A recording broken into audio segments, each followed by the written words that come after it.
What's up, guys? Welcome back to the Team Solemn Circus Live Duel. On the left side here, we have Fire King Snake Eye going up against Kashtira on the right side here, I should say. Before we dive in, over to like, comment, subscribe. This is going to be out of regionals, so it's going to be a little bit of higher tier event here that you guys are going to be seeing. Hope you guys enjoy watching the video. Don't forget to like, comment, subscribe. Everyone sees more content like this.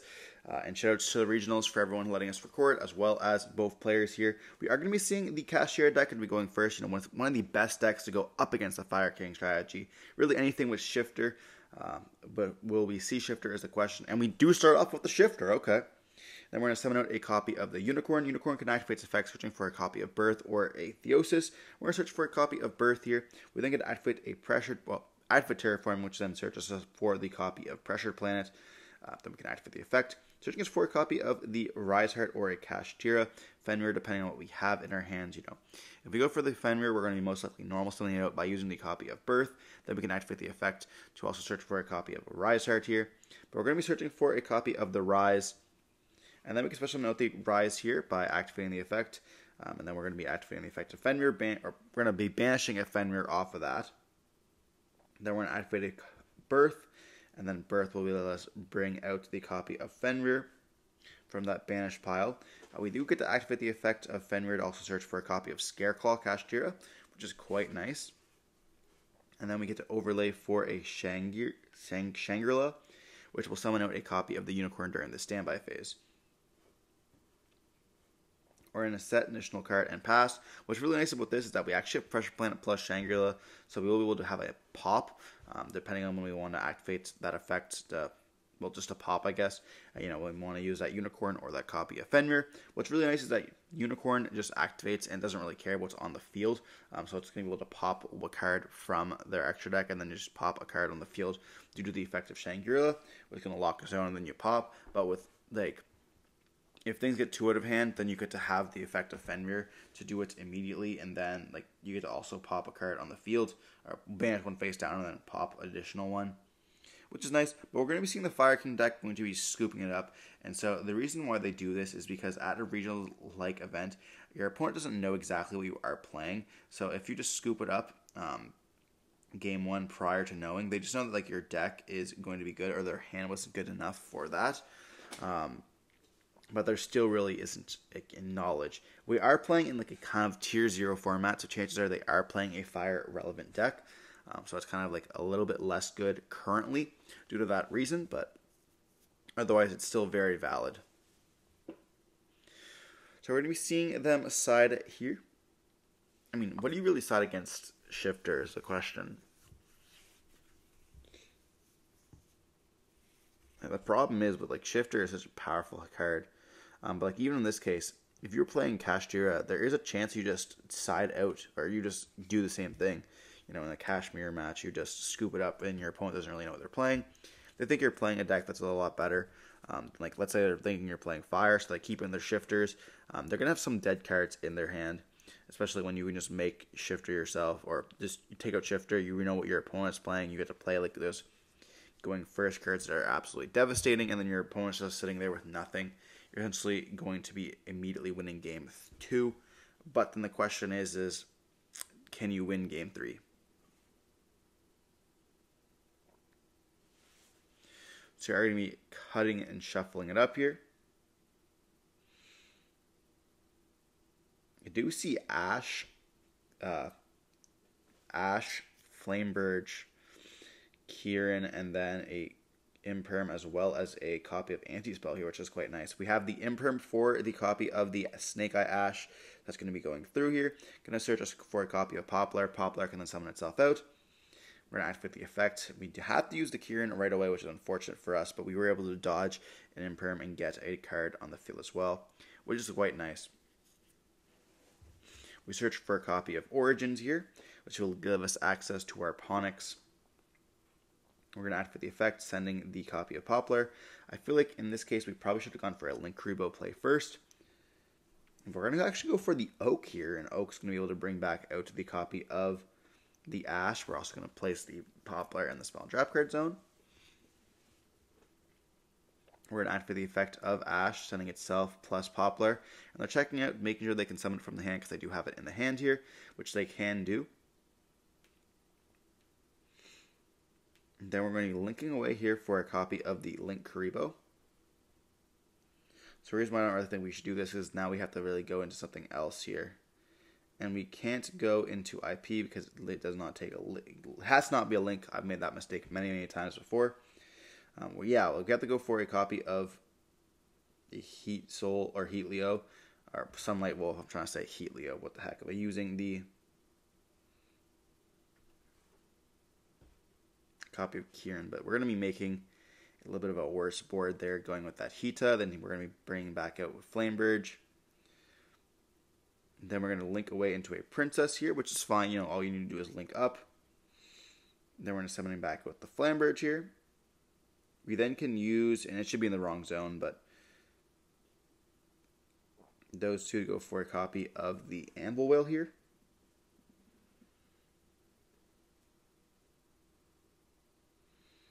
Then we're going to go Flamebridge, put the Oak, and then we're going to set 2 cards and pass. So we have Princess, Imperm, Anti-Spell, Oak, bring back out, search for with Poplar.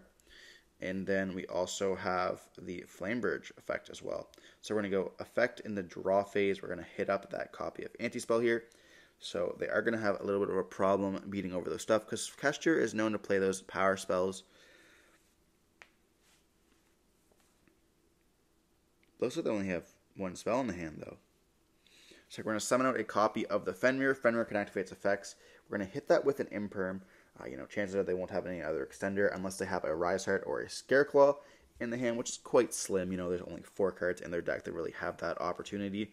But they do have the Rise Heart here. Wow. So we're going to summon. We could activate the effect of the Princess targeting the Fenrir. I guess it's fine that we do the Rise Heart as well, destroying it, summon out the Princess. But we're going to also activate the Anvil, summon out a copy of Hita. This is just going to be for an extra material. You might as well summon out that monster.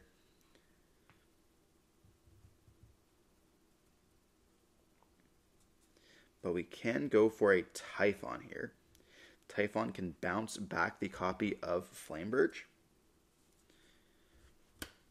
Once the Flamebridge is summoned, they can't activate the effect, so it can't bring back out that Oak.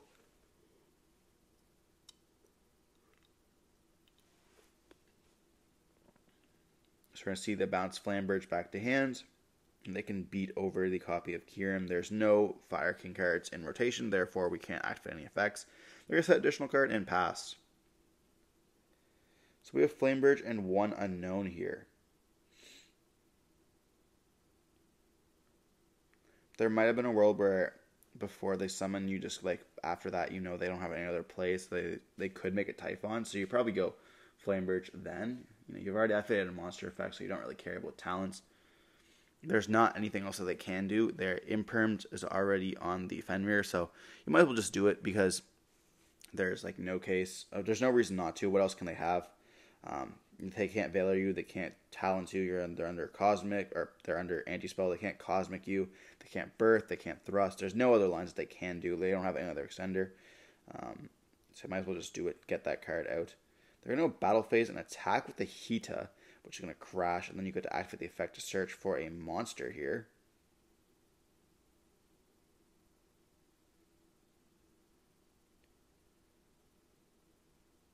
They're on double Ponyx here as well.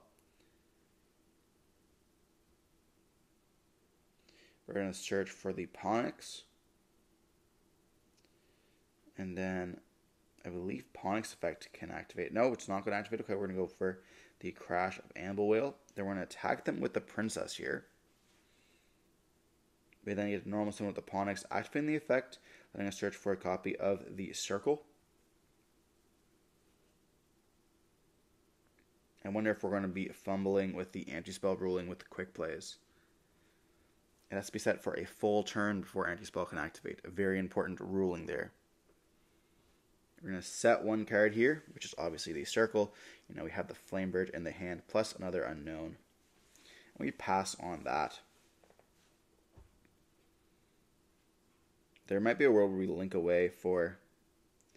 I feel like, you probably link the Ponyx as well as the copy of the Princess away for a Sunlight Wolf, and then you Princess blow up the Amble Whale, into the Sunlight Wolf zone, and then you get the effect to add back off Sunlight Wolf, adding back like a Kieran probably is the play. And then of course, Amble will summon back out that copy of Hita, so definitely making some misplays here. We're going to go for a Draco Sack, though. Then we're going to add 55. They also have the Scareclaw Kashtira, which is absolutely insane. Summoning out those 2 tokens. Like, they just had all the extenders that they needed there. I'm going to go for a Link, and then Link away. Then we can go for a copy of the Heart, and then that's going to be able to bring back out the copy of the Link Spider. But we do hit that with a Bell. That's going to be stopping us from getting into the copy of the Heat Soul, which lets us draw additional card here by paying 1,000 life points. Very, very tricky to kind of out, so it makes sense that they do Bell this. It's just going to just stop them in their tracks. They're going to leave with, like, 1 random card on the field. And, like, you don't even have to do anything other than that. Like, we're just going to see them scoop it up there because I do have too much. Yeah, definitely, we should have linked away into Sunlight Wolf with the Princess as well as the Ponix. And then when they summon something out, we go effective Princess, pop the Amble Whale, summon the Princess into the Sunlight Wolf zone. Amble Whale activates effects summoning out the Hita. Sunlight Wolf will also activate effects to add back the Kieran. Then Kieran can be used to discard the copy of, or destroy the copy of the Flamberge. Flamberge can summon back out those 2 bodies. And then there's just like continuation that plays you can do when, obviously, because Ponix is now in the graveyard. When the Kieran gets destroyed, you'll be able to summon out the Ponix and pop additional card as well. So definitely a little bit of a misplay there, but it does happen. This is another higher tier event, so the nerves are very, very high. We are at table 1 currently, so definitely going to be scary here. But we are going to be going into Game 3 with the Kashtira deck going first here. So this is going to be the most problematic board you're ever going to be facing. Shifter will be able to be activated, and there's like a 33% chance, or I think it's like 32% chance of them seeing it in their opening hand. And there's nothing you can actually do to respond other than a copy of Gamma. Looking over, I did see that we opened up a copy of the Fire King Island Circle, as well as a copy of the Garunix, which is absolutely horrible for the Fire King player. But on the other hand, we're going to see Kashtira summon out a copy of the Fenrir. Fenrir can activate its effects to search, so chances are not having the copy of D-Shifter, because this is going to let us play into Droll and Lockbird here.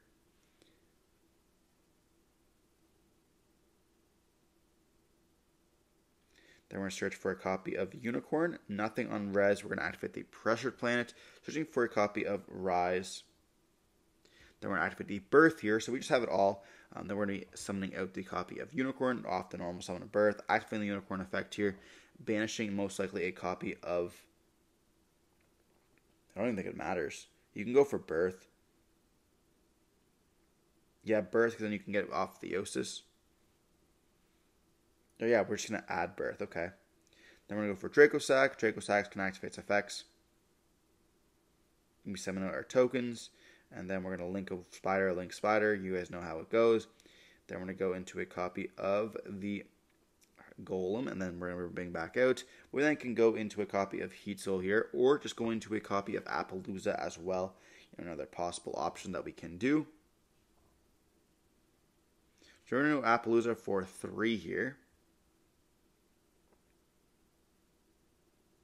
And then Birth can bring out that copy of the Fenrir from the Banished. Then we have a Rise that can summon itself out.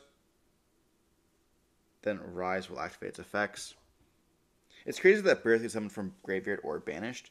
We're going to be banishing a Birth there with the Rise. You just don't need the 3rd copy. Like, we already have the 2nd one in hand.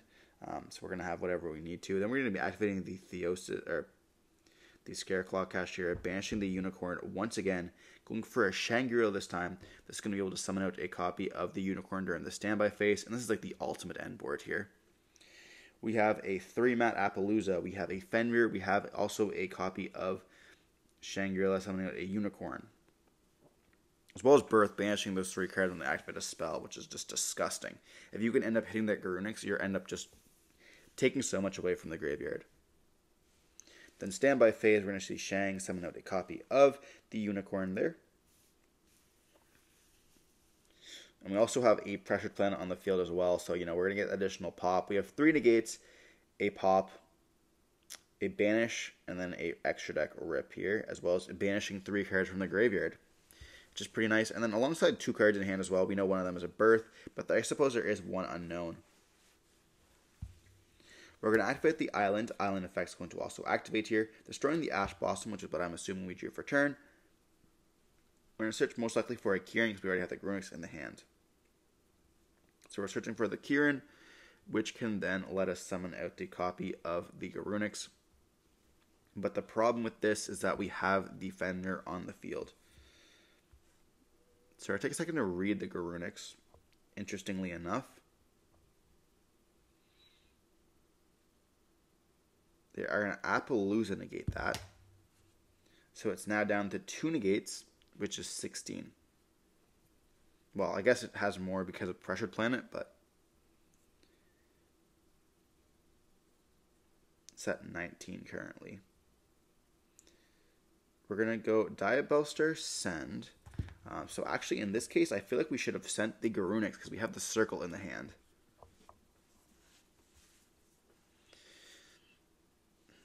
I am kind of confused why they didn't Ash. They must have drawn Bell for turn, or else they would have belled the Heart. But we're going to be seeing a set, and then we're going to activate the Unicorn effect here. And so this is actually all it's going to be doing is banishing a card so that we can go Princess, or so we can, you probably banish the Princess, and then Shang's going to lock his own. And then Pressure Planet's going to pop the Diabellstar, which is or pop Island here, which is going to be popping the Diabellstar. Same thing. So the reason why I feel like you should have popped the Garunix is because you have Circle in hand. So you can actually tag out your cards. And, we can activate the effect of the Kieran to destroy the Garunix, which kind of does the same thing. But then Fenrir is going to activate there. We do have a copy of Circle that we can chain to dodge that. But unfortunately, Kieran's not going to be able to trigger. Or dodging with Ash, I suppose. Okay. And then Garunix cannot trigger because it was negated with Appaloosa. So you probably should have summoned out the Garunix there. And then we're going to be seeing the Birth banishing. Yeah, which is what I was thinking. Like, Birth is going to be banishing those 3. We're going to lock it on their zone. And we did set Origin, correct? Yeah, Origin is going to be sending. So we should have summoned the Garunix, because then Garunix could have activated its effects. It gets hit with the Appaloosa, which is fine. But, like, what are we going to be, like, do? Like, you want to burn the Appaloosa negates. So now you're going to go Ash. It's going to get hit with Appaloosa. And this would have been the last Appaloosa negate. It could have been an attack position so you can beat over the Appaloosa. Or, do whatever you really wanted to. You're not winning this one anyways, unfortunately for us. But we're seeing them scoop it up, realizing they know they're going to be losing because we have the whole Kashtira board. They're going to be able to go into anything they want to. Shangri-La's coming out a copy of the Fenrir. And then we're going to start beating over stuff and banishing and just going to take the game. So we see Kashtira end up taking it up on top here against the Fire King Snake Eye. Shifter going pretty crazy. Maybe they should not have scooped game 1 and tried to play it out. But there was a world where they just couldn't summon anything else past that. But guys, hope you guys enjoyed watching the video. Don't forget to like, comment, subscribe if you see more content like this. Don't forget to stay safe. Peace.